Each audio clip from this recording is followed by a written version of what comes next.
नमस्कार दोस्तों, हमारे YouTube चैनल सनातन सूर्यलोक में आपका हार्दिक स्वागत है। 84 लाख योनियों का रहस्य। हिंदू धर्म में पुराणों में वर्णित 84 लाख योनियों के बारे में आपने कभी ना कभी अवश्य सुना होगा। हम जिस मनुष्य योनि में जी रहे हैं वो भी उन 84 लाख योनियों में से एक है। अब समस्या ये है कि कई व्यक्ति ये नहीं समझ पाते कि वास्तव में इन योनियों का अर्थ क्या है। गरुड़ पुराण में योनियों का विस्तार से वर्णन दिया गया है, तो आइए आज इसे समझने का प्रयत्न करते हैं। सबसे पहले ये प्रश्न आता है कि क्या एक जीव के लिए ये संभव है कि वो इतने सारे योनियों में जन्म ले सके? तो उत्तर है हाँ। एक जीव, जिसे हम आत्मा भी कहते हैं, इन 84 लाख योनियों में भटकती रहती है। अर्थात मृत्यु के पश्चात वो इन्हीं 84 लाख योनियों में से किसी एक में जन्म लेती है। ये तो हम सब जानते हैं कि आत्मा अजर एवं अमर होती है, इसी कारण मृत्यु के पश्चात वो एक दूसरे योनि में दूसरा शरीर धारण करती है। अब प्रश्न ये है कि यहाँ योनि का अर्थ क्या है? अगर आसान भाषा में समझा जाए तो योनि का अर्थ है जाति, नस्ल, जिसे अंग्रेजी में हम स्पीशीज कहते हैं। अर्थात इस विश्व में जितने भी प्रकार की जातियां हैं उसे ही योनि कहा जाता है। इन जातियों में न केवल मनुष्य और पशु आते हैं, बल्कि पेड़ पौधे, वनस्पतियां, जीवाणु, विषाणु इत्यादि की गणना भी उन्हीं 84 लाख योनियों में की जाती है। आज का विज्ञान बहुत विकसित हो गया है और दुनिया भर के जीव वैज्ञानिक वर्षों की शोधों के बाद इस निष्कर्ष पर पहुंचे हैं कि इस पृथ्वी पर आज लगभग 87 लाख प्रकार के जीव जंतु एवं वनस्पतियां पाई जाती है। इन 87 लाख जातियों में लगभग 2 से 3 लाख जातियां ऐसी हैं जिन्हें आप मुख्य जातियों की उपजातियों के रूप में वर्गीकृत कर सकते हैं। अर्थात अगर केवल मुख्य जातियों की बात की जाए तो वो लगभग 84 लाख है। अब आप सिर्फ ये अंदाजा लगाइए कि हमारे हिंदू धर्म में ज्ञान विज्ञान कितना उन्नत रहा होगा कि हमारे ऋषि मुनियों ने आज से हजारों वर्षों पहले केवल अपने ज्ञान के बल पर ये बता दिया था कि 84 लाख योनियां है, जो कि आज की उन्नत तकनीक द्वारा की गई गणना के बहुत निकट है। हिंदू धर्म के अनुसार इन 84 लाख योनियों में जन्म लेते रहने को ही जन्म मरण का चक्र कहा गया है। जो भी जीव इस जन्म मरण के चक्र से छूट जाता है, अर्थात जो अपनी 84 लाख योनियों की गणनाओं को पूर्ण कर लेता है और उसे आगे किसी अन्य योनि में जन्म लेने की आवश्यकता नहीं होती है, उसे ही हम मोक्ष की प्राप्ति करना कहते हैं। मोक्ष का वास्तविक अर्थ जन्म मरण के चक्र से निकलकर प्रभु में लीन हो जाना है। ये भी कहा गया है कि सभी अन्य योनियों में जन्म लेने के पश्चात ही मनुष्य योनि प्राप्त होती है। मनुष्य योनि से पहले आने वाले योनियों की संख्या 80 लाख बताई गई है। अर्थात हम जिस मनुष्य योनि में जन्मे हैं वो इतनी विरली होती है कि सभी योनियों के कष्टों को भोगने के पश्चात ही ये हमें प्राप्त होती है। और चूंकि मनुष्य योनि वो अंतिम पड़ाव है जहां जीव अपने कई जन्मों के पुण्यों के कारण पहुंचता है, मनुष्य योनि ही मोक्ष की प्राप्ति का सर्वोत्तम साधन माना गया है। विशेषकर कलयुग में जो भी मनुष्य पाप कर्म से दूर रहकर पुण्य करता है, उसे मोक्ष की प्राप्ति की उतनी ही अधिक संभावना होती है। किसी भी अन्य योनि में मोक्ष की प्राप्ति उतनी सरल नहीं है जितनी कि मनुष्य योनि में है। एक प्रश्न और भी पूछा जाता है कि क्या मोक्ष पाने के लिए मनुष्य योनि तक पहुंचना या उसमें जन्म लेना अनिवार्य है? इसका उत्तर है नहीं। हालांकि मनुष्य योनि को मोक्ष की प्राप्ति के लिए सर्वाधिक आदर्श योनि माना गया है, क्योंकि मोक्ष के लिए जीव में जिस चेतना की आवश्यकता होती है वो हम मनुष्यों में सबसे अधिक पाई जाती है।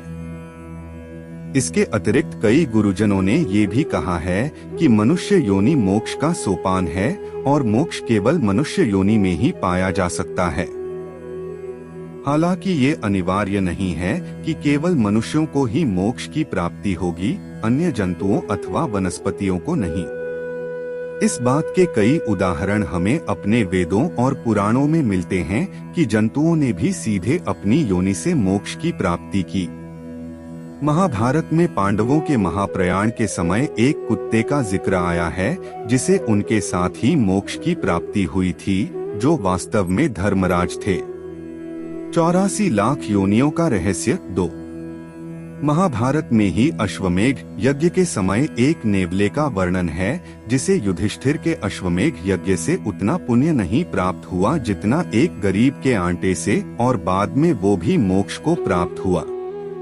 विष्णु एवं गरुड़ पुराण में एक गज और ग्राह का वर्णन आया है जिन्हें भगवान विष्णु के कारण मोक्ष की प्राप्ति हुई थी।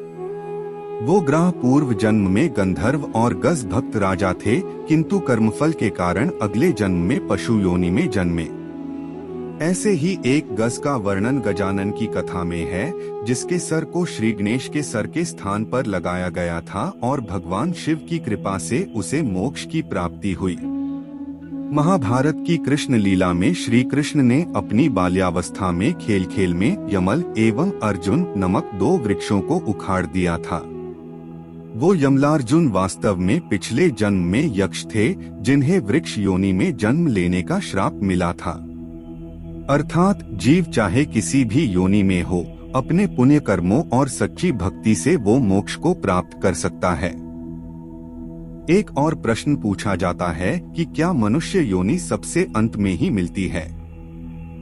तो इसका उत्तर है नहीं। हो सकता है कि आपके पूर्व जन्मों के पुण्यों के कारण आपको मनुष्य योनि प्राप्त हुई हो, लेकिन ये भी हो सकता है कि मनुष्य योनि की प्राप्ति के बाद किए गए आपके पाप कर्म के कारण अगले जन्म में आपको अधम योनि प्राप्त हो। इसका उदाहरण आपको ऊपर की कथाओं में मिल गया होगा।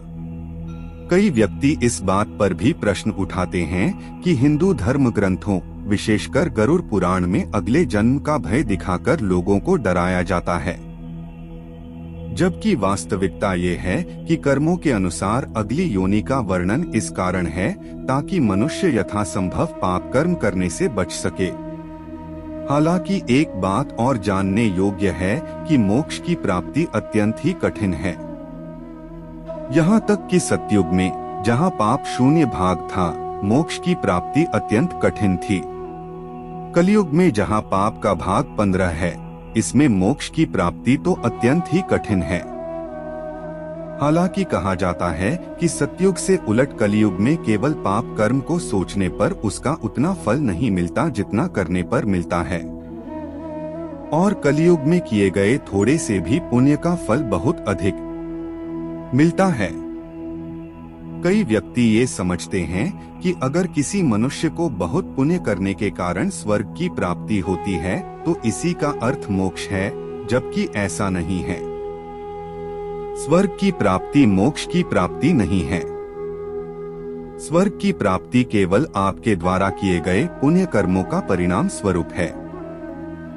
स्वर्ग में अपने पुण्य का फल भोगने के बाद आपको पुनः किसी अन्य योनि में जन्म लेना पड़ता है, अर्थात आप जन्म और मरण के चक्र से मुक्त नहीं होते।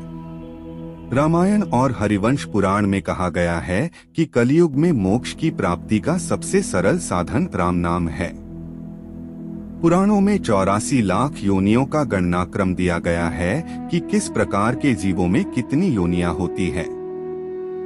पद्म पुराण के 78/5वें सर्ग में कहा गया है, जलज नवलक्षाणी, स्थावर लक्षविंशति, कृम्यो रुद्रसंख्यकः, पक्षिणाम 10 लक्षण, त्रिंशलक्षाणी पशवः, चतुर्लक्षाणी मानव।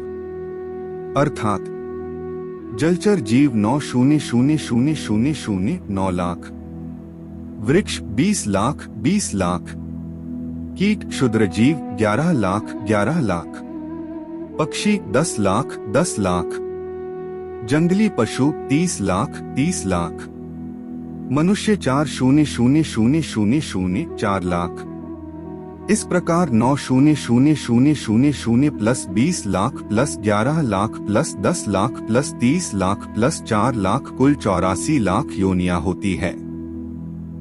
जैन धर्म में भी जीवों की 84 लाख योनियां ही बताई गई है, सिर्फ उनमें जीवों के प्रकारों में थोड़ा भेद है।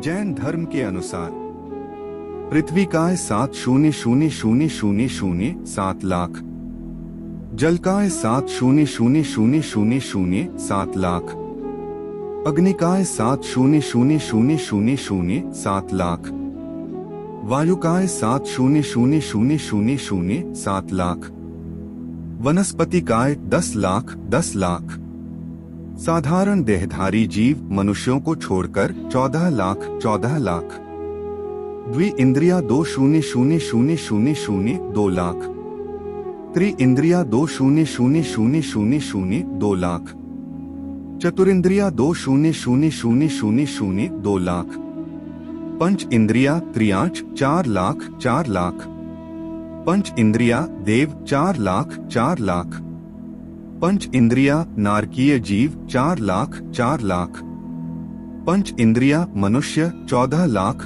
लाख। इस प्रकार 7,000,000 plus 7 lakh plus 7 lakh plus 7 lakh plus 10 lakh plus 14 lakh plus 2 lakh plus 2 lakh plus 2 lakh plus 4 lakh plus 4 lakh plus 4 lakh plus 14 lakh कुल 84 लाख। अगर आगे से आपको कोई ऐसा मिले जो 84 लाख योनियों के अस्तित्व पर प्रश्न उठाए या उसका मजाक उड़ाए, तो कृपया उसे इस शोध को पढ़ने को कहें। साथ ही ये भी कहें कि हमें इस बात का गर्व है कि जिस चीज को साबित करने में आधुनिक पाश्चात्य विज्ञान को हजारों वर्षों का समय लग गया, उसे हमारे विद्वान ऋषि मुनियों ने सहस्त्रों वर्षों पूर्व ही सिद्ध कर दिखाया था।